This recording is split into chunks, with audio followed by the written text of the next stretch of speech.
Hello दोस्त, नमस्ते, प्रणाम। कैसे हैं आप लोग? उम्मीद करते हैं बहुत ही ज़्यादा अच्छे होंगे। और क्या है कि आज मैं सुनाऊंगी रसेदार पूड़ी और रसेदार चटनी।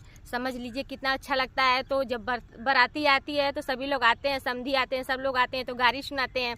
तो आइए ये गारी सुनिए और ज़रूर कमेंट करिए। और लास्ट वाली कड़ी तो बिल्कुल मत मिस कीजिएगा, एक बार सुनिएगा, आप लोग को ज़रूर मज़ा आएगा। आइए सुनाते हैं। खूब खाइला समधी साले बनल रसेदार। खूब खाइला समधी साले बनल रसेदार। खूब खाइला समधी का बहिनी सोए सोए खाए, नीचे लोट लोट खाए, खाए के बाद उनसे उठलो न जाए। खूब खाइला समधी साले पूड़ी रसेदार। खूब खाइला दुल्हे का बहिना सोए सोए खाए, बैठल बैठल खाए, खैले पर उनके उठलो न जाए। खूब खाइला अगुआ साले पूड़ी रसेदार। खूब खाइला बढ़ती हुआ साले बनल रसेदार।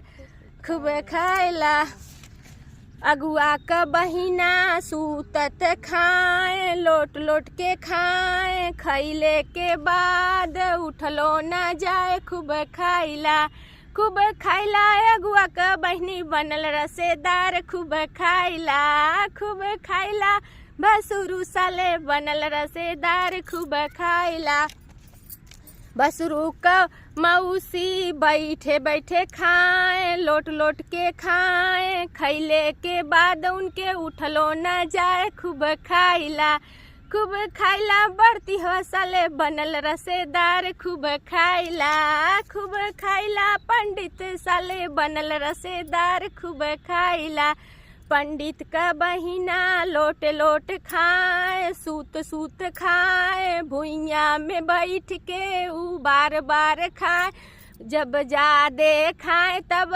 उठल न जाए। खूब खाइला समधी साले बनल रसेदार। खूब खाइला अगुआ साले बनल रसेदार। खूब